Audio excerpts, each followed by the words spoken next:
We are in the fourth quarter of this week's edition of the Countdown to Kickoff Show. Al DeMarco along with Steve Budin here. And guys, we've got two more games to go. First one is going to be New England and Philadelphia. Patriots, short week on the road, but of course didn't bother them going on the road when they had that two-game losing streak around their collars 2 Sundays ago, and they upset the New York Jets. You know, they got the job done on Monday night. I opened this show by saying a lot of guys in this business suffer what I call paralysis via overanalysis. To me, you know, I looked at that game and I said, I don't care. Patriots 16, 17, 18, 20. I was laying it with New England. I mean, they did not play well, granted, in that contest, 34-3 win. But I think coming into here, there's a couple of issues. Okay, the Eagles did beat the Giants, pulled off the big upset with Vince Young at quarterback last week.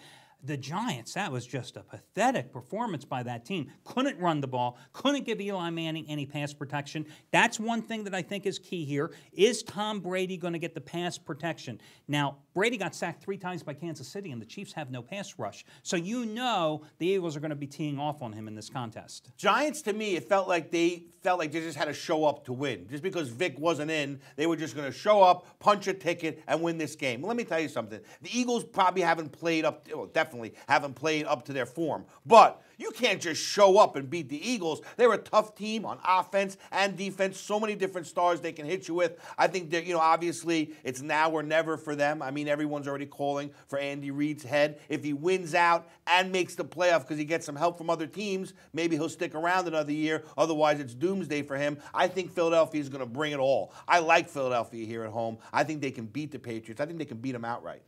It's interesting. You know, Philadelphia is schizophrenic, just like the Baltimore Ravens. You never know what you're going to get. Hell, with Philadelphia, you never know what you're going to get in the fourth quarter. Last week, after 5 straight blown fourth quarter leads, they actually put together a good one. Had a great drive, that 16-play, 80-some yard drive that covered like 8 minutes off the clock that led them to the victory. Problem is at the defense with Philadelphia. They play what they call a wide 9. So you've got your ends way out there. That gives them the advantage on the pass rush. The problem is they're soft up the middle. You can run up the middle. Now, they pinched in, played defensively against the Giants last week, and it worked because the Giants with Brandon Jacobs could not get the ground game going. I think for the game, they only netted out 27 total yards in the contest on the ground.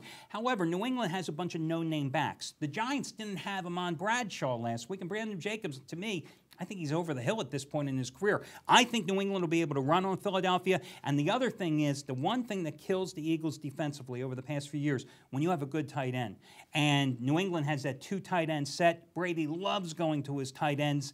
And I think they have too many offensive weapons for the Eagles to deal with. The big problem, I think, for the Patriots, though, is this is definitely not a must-win for them. So they can come into this game a little bit relaxed, where the opposite is true for Philadelphia. And sometimes you get a little motivation behind these guys, and it goes a long way. We saw it last week with Philly. They came in playing from the very first down till the last down on both defense and offense, and as bad as their defense may be, didn't look so bad last week from a game, well, certainly from a game planning standpoint and from an execution standpoint. So again, you can bet against the Eagles if you want, but I wouldn't do it this week. Well, I like the Patriots a little bit. I'm going to be honest with you guys. This is a game I'm going to watch on TV, like rest of you out there, and just for entertainment purposes. But I do like the Patriots in this particular contest. Hey, before we get to your final game on Pittsburgh and Kansas City, and I know you guys are just dying to get to the preview of that one, let me just remind you, you know, guys, I think that we have the best scores and odds platform online, period. It's something that I was personally involved in the design of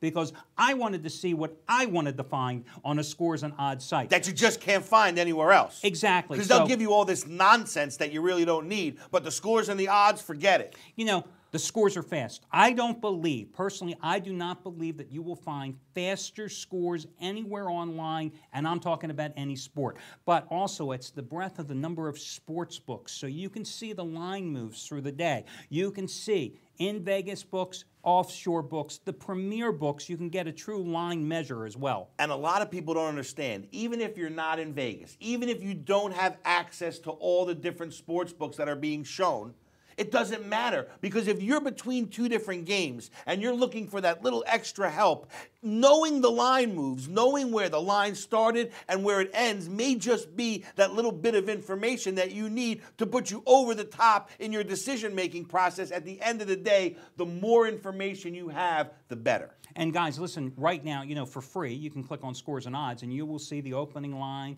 the top Vegas line, and 3 or 4 offshore books lines as well.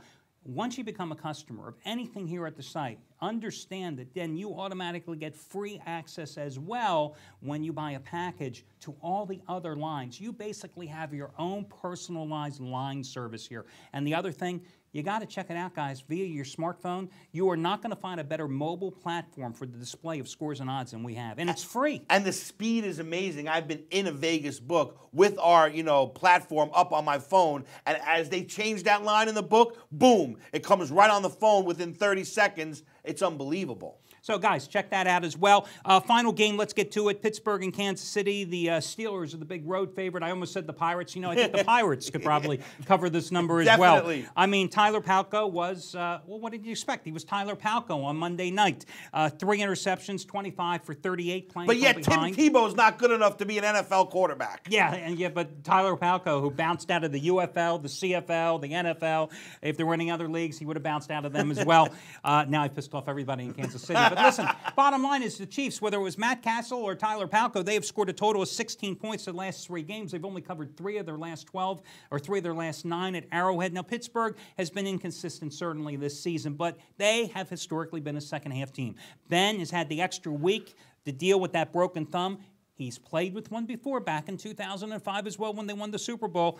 They have only gone 7-8 ATS their last 15 as a road favorite, but coming off the bye, I say you have to lay the points here, maybe look at the under as well. Yeah, they lost twice to the Ravens this year, Pittsburgh. They're not really looking for any more losses. Why wouldn't Pittsburgh do to KC what New England just did to KC? It's the same scenario. We just watched this play out. We talk about it all the time on the show. People are just so scared when something looks so easy. And that's why the bookmakers have such an advantage, because even when you have a game that's so unevenly matched and so one-sided, people still don't know what to do.